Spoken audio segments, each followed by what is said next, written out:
Good morning and thank you very much for joining us. I am Yori Folari. Happy holidays. It's a public holiday in Nigeria to commemorate the birthday of the Holy Prophet Muhammad sallallahu alaihi wasallam. So indeed, I greet my guests first of all in that light. Alo Moses Ode, National Leader, All Middle Belt Youth Forum. All Middle Belt Youth Forum. Alo, good morning, and thank you very much for coming on. Thank you for having me, sir. Indeed. Comrade Nelson Ekujumi, rights activist, public affairs analyst, a very fine morning to you. Good morning. Thank you for having me. Indeed, it is our pleasure. So, here we are. Tomorrow would be the actual anniversary of a protest dubbed Endsars, and it trended, all over the country, all over social media for a long time. It was a protest. Don't need to go over it too much. Everybody knows about it. The brutality of the police and the frustration of that brought about other issues. Well, in the event, there were, and let me also say a fine morning to Okechukwu Nwaguma, Comrade Okechukwu Nwaguma, Executive Director, Rule of Law Accountability Advocacy Center. Good morning, okay? Good morning, sir. Good morning. How are you doing, sir? Very well, thank you. Thank you very much for being able to join us this morning. So I was just recounting that, look, 1 year after, we need to see how it's going. Now, tomorrow is the actual day to stay with you, okay? Let's start with you because you're remote and we'll come back to studio. Tomorrow is the day. You recall that, let's look at when the president actually met with some of the leaders of the protest or representatives of the protest. The president had said, you know what, all your demands, they're all making sense. And we concede all of them. And we will action all of them. And indeed, that has been stated. That we've been reminded that the president no less said that at the time. Now, one of the notable ones was that there were, the president said it was going to cause efforts to be made, or shall I say, work to be commenced on increasing the strength of the police by, and I think recently it's been said to be 10,000 police people will be employed a month? Annually. Annually, we're going to strengthen the Nigeria police force by 10,000.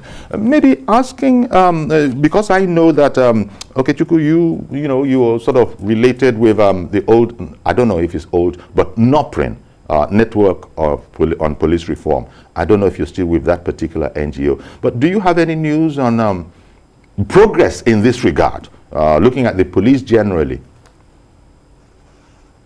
Well, thank you very much. With regards to what we are memorializing, I think it's basically the incidents that happened at Lekki Tollgate. If we're talking about Endsars, Endsars started as far back as 2017. That was when the hashtag was launched. Of course, what happened in October 2020 was that the streets, the protests moved from social media to the streets. Leading to what happened at Lekki Gate, the shooting of the protesters.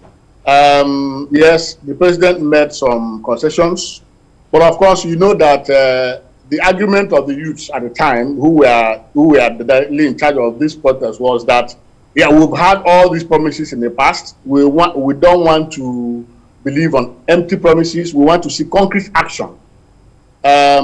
Yes, with regards to recruitment of the police, I think that the recruitment of the police had been an ongoing process. It's not directly linked to the whole Endsars saga. It's been an ongoing process, and it was just the efforts were, renewed only lately when the police announced that people should check online to see whether their names have appeared. But I mean, this, of course, what stalled it was the conflict between the police and the Police Service Commission. Yeah, so I remember that. So I think that what is more important for us and many observers is that the key demand then was that end to police brutality, accountability for police brutality. At the same time that government made concessions and said, yes, we have agreed with your demands. But government was still going on, arrests were still going on, clampdown was still going on.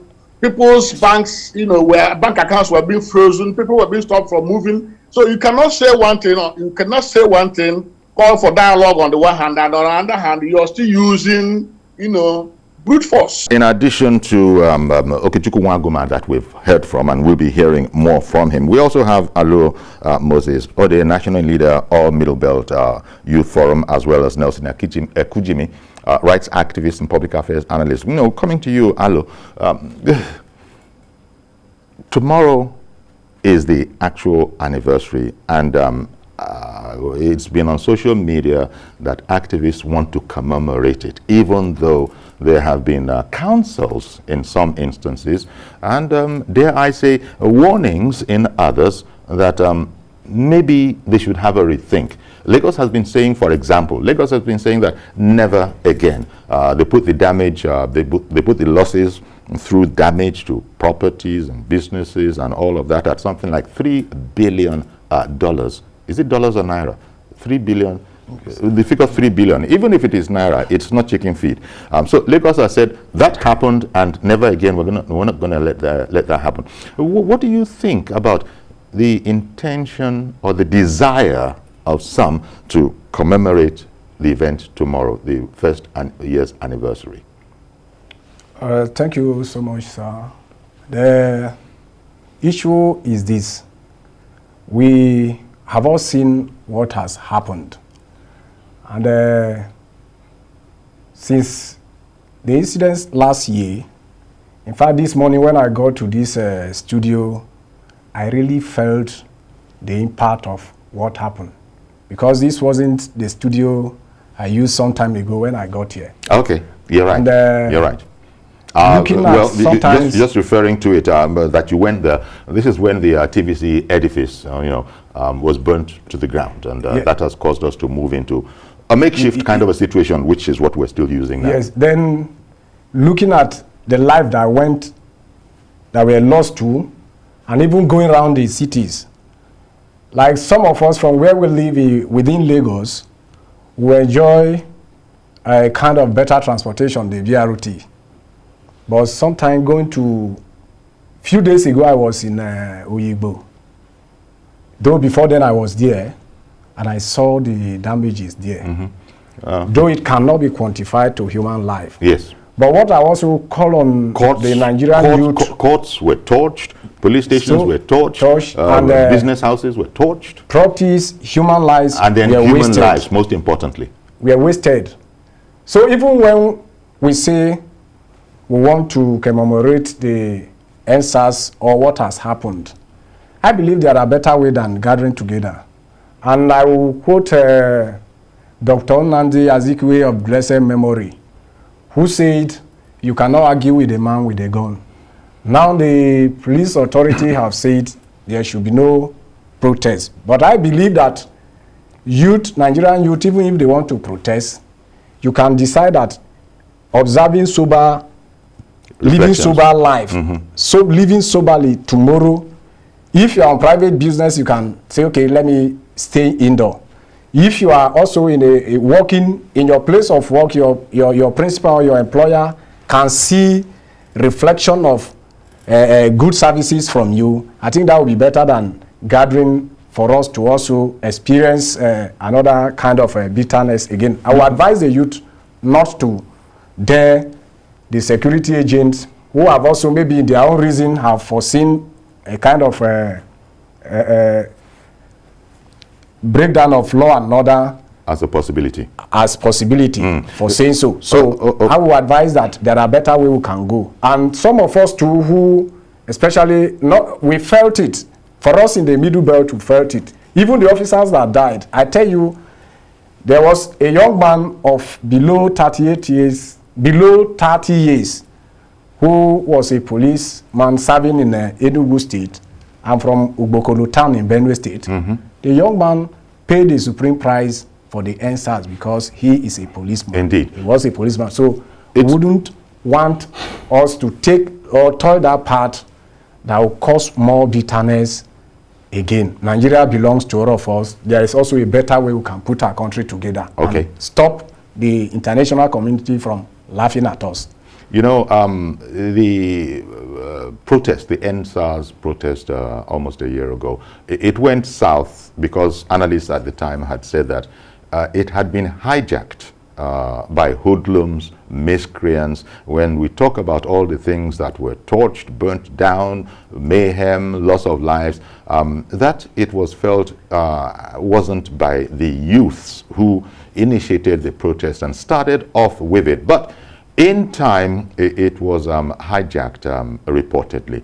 Now, Lagos State, for instance, and other states of the country have set up panels to investigate it. As we recall, Comrade Nelson, even the federal government has approved the award of damages where such recommendations have been made by properly constituted panels and all of that. And I suppose the biggest fear of the authorities is that some other youth groups have signified their intention to also mount counter protests. In other words, that they, you know, are not in support of anybody coming out, and in such an instance, there just might be a confrontation. But give me your impressions on 1 year after and the intention to commemorate it with a sort of a memorial march. Okay, well, thank you very much. The truth of the matter is that the commemoration of the Endsars protest 1 year after, the question we should be asking ourselves is that, are we commemorating it because we want to commemorate it, or because the ideals that gave birth to that protest has been addressed? And what are those ideals that gave birth to that protest, which were legitimate? It is about the brutality of the security agencies. And the question we need to ask, despite the fact that the government acceded to the 545 demands of the protesters, and part of the outcome of the acceding to the 545 demands of protesters was the setup of the judicial panel of inquiry across the states, even though some states never did. Lagos, for example, unlike other states, the Lagos judicial panel sat for a year. The panel just concluded its assignment yesterday. And you recollect, even though understanding sort of broke down a bit, because some of the people that were to testify, the leading lights of the protest, sort of withdrew in frustration. You know, no. There was no breakdown. What really happened was that when the panel started its assignment, the panel allowed petitioners or victims to go the whole hog with all their testimonies and their evidences. But along the line, the panel realized that it was time bound. The panel now had to adjust its processes, that for you to come here, you should front load your evidences and testimonies. In that way, a lot of the testimonies were either you front load it or you forget about it. Okay, that was just what happened. It was a change in process. Okay, and that led to some people maybe not having the same understanding. A few, not all of them, pulling out of participation. No, I'm not aware of anybody pulling out, except a member of the panel who withdrew a membership of the panel for personal reasons. Okay, yeah, fine. And like you and I know, it's we have the freedom to either associate or disassociate. Is a fundamental right. So the panel in the last 1 year in Lagos has made recommendations with regards to police brutality. The panel has awarded compensations to victims, which is an affirmation of the reason why that Endsars protest came about. And it needs to be said along the lines of what you're talking about, that the SARS, panel unit, formation of the police was scrapped, disbanded. Yes. So the truth of the matter is that as we sit here today, for me, I think what you should be looking at moving forward is that as an observer at the panel, I saw and heard testimonies from some victims of police brutality that I was like, oh my God, is this possible? But why doubting the testimony of a victim? And the victim goes ahead to say, look, I was strangled like a barbecue. And in the process, my hand was broken. and the person goes ahead to remove his shirt, and you can see the physical evidence of a broken arm. So you don't need any other testimony to convince you that, yes, what gave birth to the Endsars protest was real. And thankfully, again, I must commend the government for setting up those panels. You know why? The reason is that going to the regular courts, the remedy that some of these victims were able to get within this short time, if you go to the regular courts, you and I are very sure it's unlikely. It could take 10. The wheels of justice grind slowly. Yes, grind slowly. But in this case, you have been able to assess justice immediately. Even some of the victims themselves who came to the panel were not even interested in the compensation. It was just about, I want to tell my story. I want an apology. For example, yesterday, somebody, one of the victims, a man and his brother, whose arms and ammunition, even though they had a license from the police authorities for being in possession of that firearm, the firearm was illegally taken away from them. They claimed they were extorted. But at the end of the day, even though the panel didn't award monetary compensation, the panel recommended that the arms and ammunition, so long as the licenses have not been revoked by the authorities, that the arms and ammunition should be returned to them. And the man said, this is all I want. Okay. That my rights has been remedied. My right that has been abused by person in position of authority.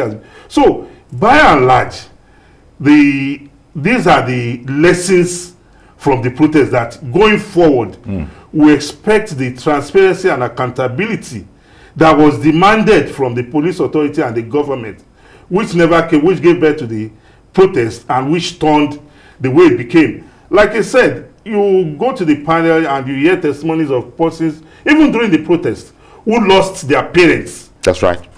Some persons were going to walk on... it needs to be said, and you have said it. There were very unfortunate circumstances in that panel. But it was also known at the time that I think it's an important part of this whole setup, that if it had been left to the youths, it's very unlikely that it would have gone as bad as it did go. In other words, the allegation that it was hijacked by hoodlums. I don't think anybody is saying that the youths were involved in the torching of courthouses, police stations. Yori, Yoruba says that I hear you. Yes. What we are saying in essence is that the so-called hoodlums. You are saying one thing led to another. That was what you said in Yoruba. The so-called people you are calling hoodlums, they are Nigerians.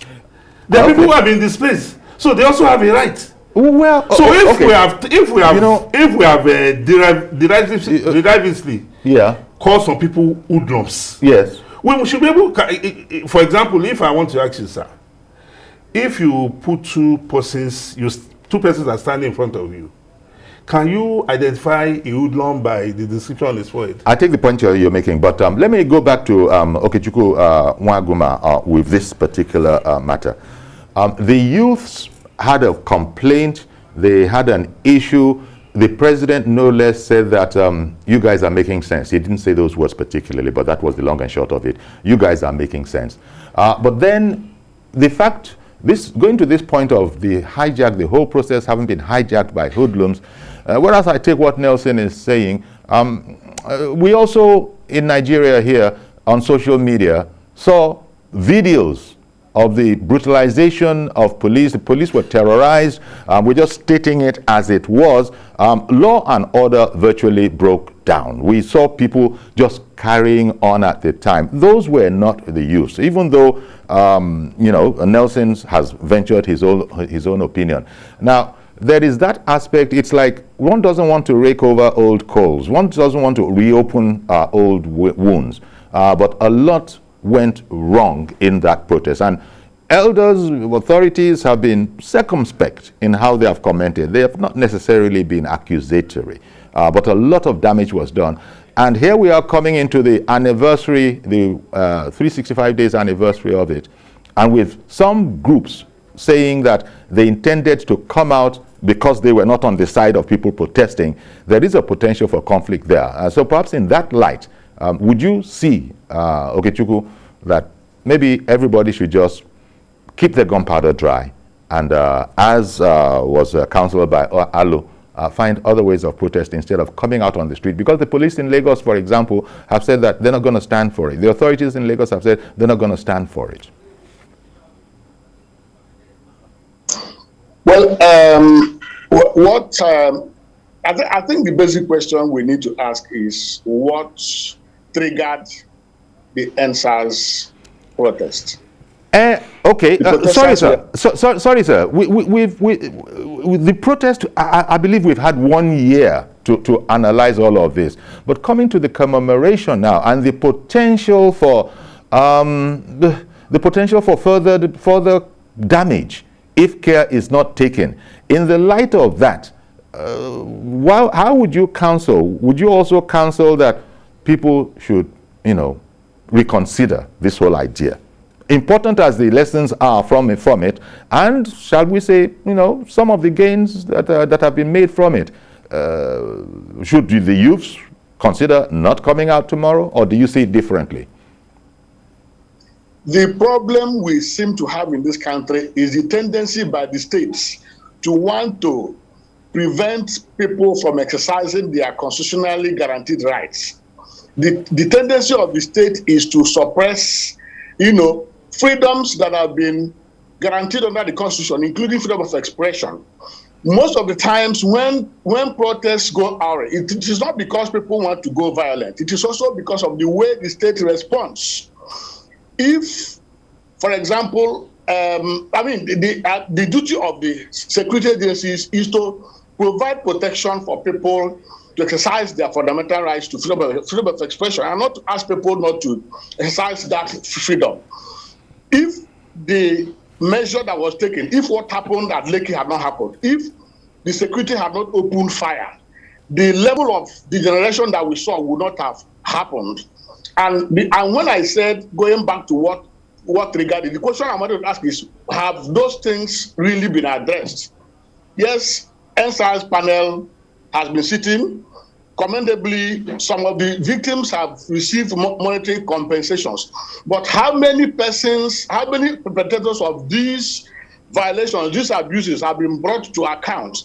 And how come that every day we continue to record the same abuses, the same violations, the same brutalities that have led to Endsars? Is that a fact? Okay, Chukwu, is that indeed a fact that there has been no adjustment to the way the police goes about its official duties, which was the first complaint, that they were, quite frankly, brutal and extraordinary in the way they used to do? They used to behave in some aspects, that particular unit used to behave in something of a lawless manner.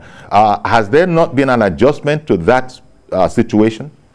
If you take, let me give you a practical example. If you take the Odua protest that happened at Ojota not long ago, you remember that protest was peaceful, but security agencies came with all manner of, repressive.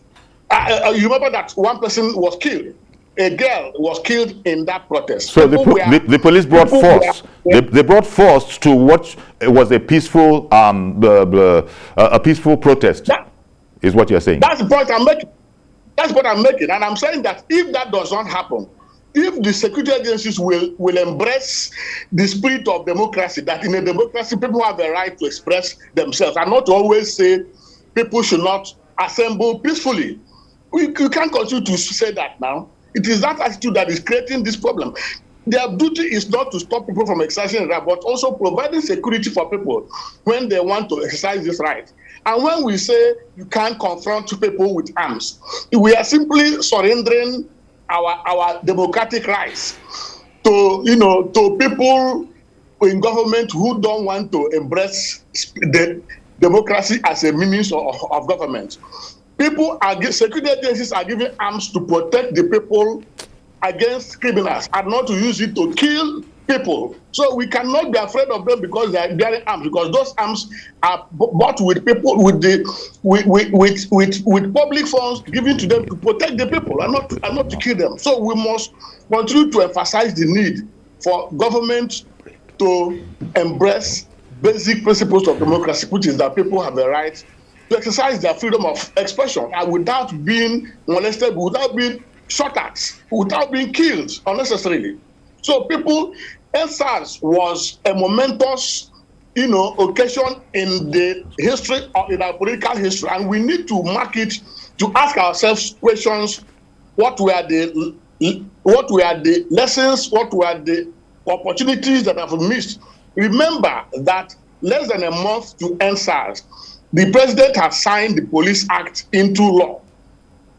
So, the question now is this an opportunity for us to sit back and say, how far have we achieved change? Okay, Chukwu. I'll come back to you, of course, and we'll also begin taking your calls. Hello, okay, Chukwu.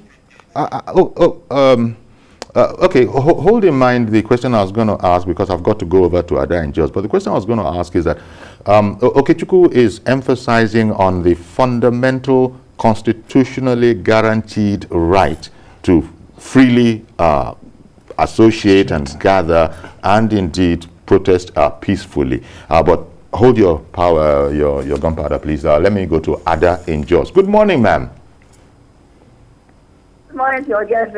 Thanks for taking my call, not waiting for too long. It's Ada from Jos. Let me tell you something. The police brutality, especially the start arm, after 1 year, nothing much has been achieved. The government have not been handling this issue with the sense of sincerity and empathy it deserves. For instance, that judicial panels, I kept on watching it, following it. Most of the states, some of the culprits did not show up. Nothing happened to them. Then those who have gotten verdict, I don't think anybody has gotten a dime for now. Then again, the most worrying aspect is that police brutality is still on. The latest one, I guess you saw it. The viral video going around where a policeman forced the driver to go to the ATM and withdraw money for him and came back and was harassing everybody and was saying he was going to shoot them, that blood will flow. That was what you are shouting in the video. And this was the same problem. So I begin to wonder whether the star people, whether they are back in the system. So the IG now should make sure he goes and looks into the recruitment process of the police, Nigerian police. It's really embarrassing. Then this idea of commemorating it. You see, the problem we have is that the government of the day, I'm sorry to say it, doesn't want anything democratic when it comes to protest. Anytime they want to protest, no matter how peaceful it is, somebody will sponsor. I don't want to mention who sponsored. That Endsars that they hijacked, that was so peaceful for more than 2 weeks, it was sponsored. Up to today, have they brought those people to book? No, because they know they are behind that. For how long will they continue like that? If they are sincere, why can't they make them go to the particular square and then stay there, and the police will now protect the route to that particular square and protect the way they are doing it? But they don't want to do that. So what my advice is that we don't want to lose more of our children or even the police. Please, I'm appealing to them as a mother. Let them share this now, do it on social media virtually. And the federal government should now do something about settling those that have a problem and look into this police brutality. It's becoming one too many. Okay. God bless Nigeria. Let's not give up on this country. It's well. Thank you very much, Ada, for calling in from Jos. Hello, as I was saying, the constitutional aspect that Okechukwu is majoring on, that there's a right, and it's a curtailment of right by all these admonitions, advice, and he feels that our rights should not be breached. But you also heard, as something of a counterbalance, what Ada just said from Jos. Yes. I think what I said, maybe we may not get it rightly as I put it, but what I'm saying in essence is this. It is true, it's a constitutional right to protest and then gather. But what I'm saying in essence is that, and the law also permits, even if you want to protest, that the police provides you with a security cover. Now the man that is to guide you, from his body language and everything, has become a threat to you, to your life. are you now going to say you force yourself on him, looking at providing him a way to say dealt with you when your life is in danger? So that is what I'm saying. The fact that even when I said from the response of police command in Lagos and maybe from other states that yes, we don't want protest tomorrow for us to gather. I suggested also alternative that yes, if without coming to the public to gather, that will endanger our lives. There is other way we can do it.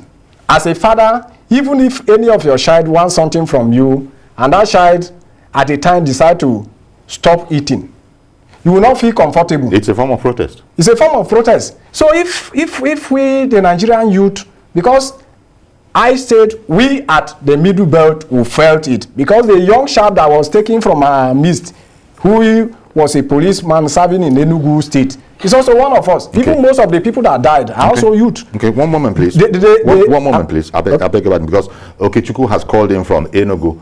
Good morning, Okechukwu in Enugu. Did you hear me? Good morning, sir. Yes, I'm with you, sir. Yes. Good morning to the panelists over there. Okay, thank you. Go right ahead, please. My name is Okechukwu Ibem from Enugu. Okay. Carry on, please. What I want to say is this. 1 year after the Endsars protest, nothing has been achieved. Because if you look at the posture of the current police IG, if we learn anything from this Endsars, the language should have changed. Look at the language. Nobody should do this. Look, just like when a dictator is on the saddle, it doesn't really make sense. Let me tell you exactly what happened to me in Enugu. I was going to work inside the vehicle, inside the public transport. The vehicle had a flag, a Ghanaian flag, inside the vehicle. The police asked, why are you putting on a Ghanaian flag? This is not a Nigerian flag. He said, I have both Nigeria. The driver said, I have both Nigeria, Ghanaian, and Cameroon. But where the mechanic we are working on it, he removed the other. It was just this Ghana that is left. The police said, if you pass here again, pointed a gun. I was at the front, pointed a gun. And the driver said that if you pass through this place again with this flag, I will deal with you mercilessly. Stupid, all manner of names, you know. We were kind of shocked. So let me tell you, we are just trying to make the whole thing look good and all that, but nothing actually has been achieved. Okay. And it's a sorry state. Okay. That's my contribution, sir. Thank you very much, Okechukwu in Enugu, for contributing it. When people say nothing has been achieved, I think they're especially relating to the professional attitude of the police. For instance, and the police themselves tell us, I think they have a very long-term slogan. The police is your friend. Remember that? Absolutely. I think every Nigerian can remember that statement. The police is your friend. Well, some of the ways the police react and interact with the people belies that very statement. Absolutely. And this is what Okechukwu in Enugu has just said. And Ada also related to that whole point. And there might be many people who are also thinking that when it comes to how the police engage the public, very little has changed. Can the police be thought to be now exacting revenge for what could possibly have been seen by the humiliation that they went through, which is most unfortunate? But there are those who are observing that the police has not become more of what they want to be, your friend, by their own very statements. Yes, unfortunately for us, the lack of transparency and accountability in the relationship between the police and the public was what gave rise to the Endsars protests. And no serious society will want a situation where the police will not be the friend of the ordinary man on the streets. Because to do the job of policing, you need the support, you need the cooperation of the citizenry. The policeman is not a spirit. He's not an angel. he has his own feelings. So he relies on this society for information for him to do his job topmostly. Looking at what has happened, the talk about the reformation of the police can only come about after these various panels that have been set up, because the youths have come out to say we have lost faith. And those panels were constituted with membership of the youths to give them a sense of belonging. Like Mr. President rightly said, that we have heard your cries, your message have been understood. So if we are saying we want a reformation, we should also be able to have a shock absorber mechanism that, look, okay, a panel has been set up comprising representatives from our own side to advise on the way forward. As we speak, the reports of the various panels have not been made public. No. Some are just submitting their reports and some are yet to conclude. But most importantly, the viral video that Ada spoke about, the commissioner of police in that state came out and said, as a result of that video, that the officers who were seen in that videos have all been arrested and they are undergoing disciplinary measures. In a different sort of a context, I remember another viral video of a young lady by a female soldier that was, you remember yes, that? The military authorities also came. The military this authorities is part of the changes we desire. Exactly. Yes. Now, in relation to what you were just talking about, I'll be right with you, sir, Mr. Yakub Indokwemu. This whole question of the police, their bad attitude in terms of interacting with the prophet, with the people, it needs to be said that that's not the entire spectrum of the Nigerian police. Because even before Endsars and since, there have been testimonies of police officers who have been exemplary conduct, and who communities have been thanking God for having, in their midst. So I just thought I should bring that. You'll come back and continue, because I don't want to delay Mr. Yakuba any further. Good morning, Mr. Yakub. Thank you for holding on. Please go ahead now. Yeah, very good morning, sir. Good morning. Good morning to you guys, Mr. Ekujumi. Good morning, sir. Yes. Good morning, sir. Yeah, let me just begin from where you stopped. Me, personally, I don't believe that you should go ahead and sit out in that very particular place. Because during that time, we lost a lot of police, we lost a lot of youth as well. So instead of doing that, they should be able to organize themselves and begin to protest on social media, and then make sure that they are first heard again. Let me even say this, since that time of Endsars, the police have never been remained the same. Let me give you a typical example here. In the Pebu police station here, there was a policeman always stopped, particularly, me personally, every night I pass through that road, the two guys will stop me and beginning to ask me all sorts of questions. So they said that a day I told them that I normally pass this road, and then you always stop me.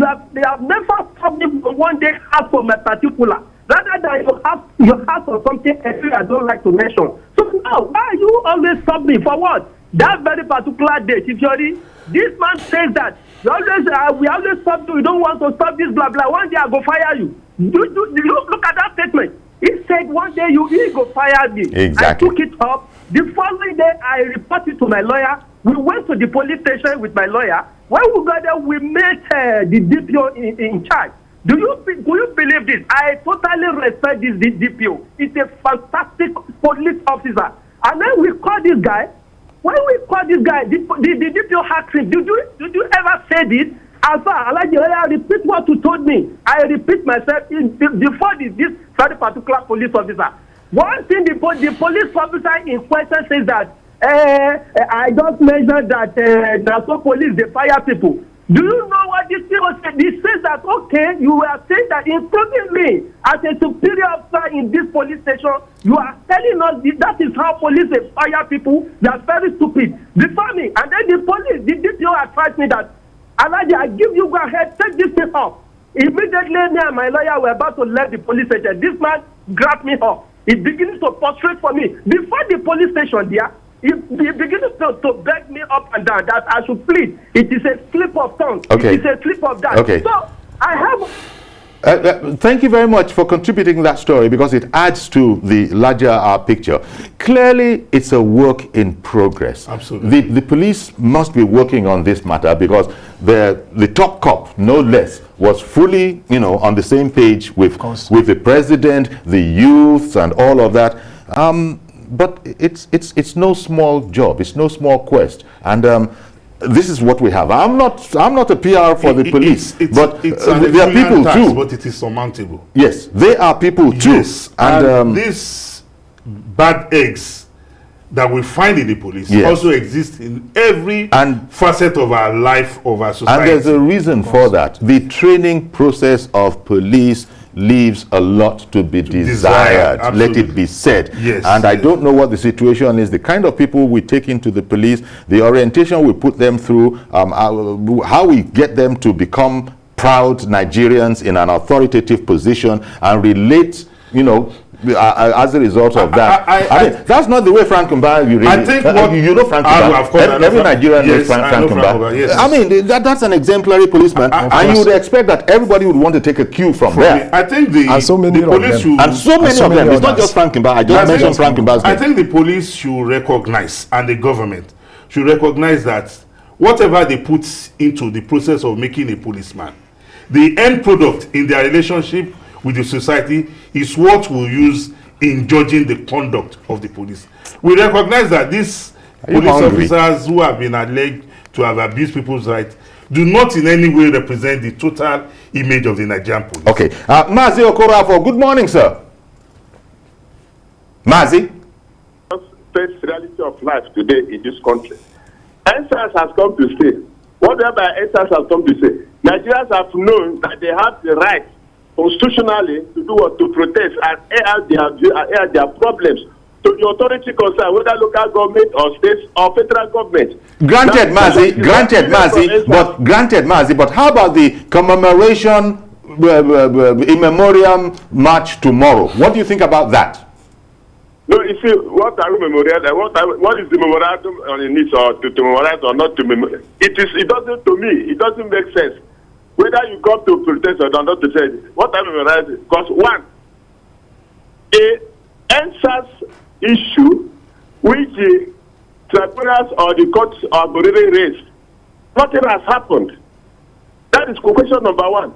Question number two, the police people or the SS or the DSS or anything they will call it security agents mentioned, have they come to realize that what they are doing or what they did was not true or was not good? Okay. Number three, there is need for all the security agencies, anybody in this country, to go for what you call mental health. Before you carry any gun, before you go for any surveillance, or before you go for any protest to quench, not to quench.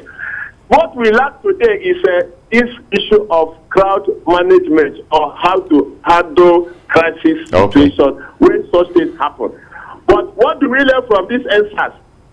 Nigerians have, the federal government has known that all these security agents they create from different, you come like they say security A or B, you create a department, say their job is to do what? To quench anything. Many of them go there to destroy the organization, not to achieve the same ends of what they have said to do. So that is and the court in Nigeria, the judiciary, you ask yourself, all these pronouncements they are making, is the government ready to do it? All right. Sorry, Mazi. I want to thank you very much. That's as much time as we had. So sorry about that. Swinging back to you, okay, Chuku. What do you made the point about our rights to protest. It's in the Constitution to gather and be protected while doing so. But in the context of the situation we find ourselves in, is it your view that they should go ahead in spite of warnings, admonitions, counsels to the contrary and protest, especially as other groups have said that if they come out, we will also come out and protest against them? What's your view in relation to that? The police and other security agencies should make preparations to come out and provide protection for the protesters. Okay, so you are for the protest still holding tomorrow, or shall we say memorial? You are for the memorial being held tomorrow. To ensure that it's not hijacked. Others who want to protest against are also free to protest. But what is important is let everybody conduct themselves peacefully. So we cannot concede. Okay, Chuku. So you wouldn't counsel let everybody stay at home. You wouldn't agree to that. Let people stay at home. We should not concede our democratic space to people who have held this country to ransom. If we continue to allow this to happen, then there will be a time when we will not ever have the opportunity to protest again. And protest is when we asserting our rights and drawing the attention of the authorities to the feelings that people have. We cannot be asking people not to protest. All right. What we should be saying is that. Okay, Chuku, I beg your pardon. I hear you. You've made your point very, decisively, and I want to thank you for your contribution. Thank you very much for making the time to join with us this morning, Chuku Nwaguma, Executive Director, Rule of Law of Accountability Advocacy Center. Thank you very much for joining us. We're just when the home stretch now. In fact, much more than the home stretch. We're just looking at the tape to be bursting it very, very soon in terms of time. Shortly, just to sort of refresh my memory. You are saying that there is no need, actually, for this event to happen tomorrow. Did I get you right? Yes, that there can be other ways. Do it in other way. Without coming out on the street. Without being on the street. And then since raising the potentiality since for something to go wrong. We can see that there is dangers ahead from what is coming out. So we can do it in other way best.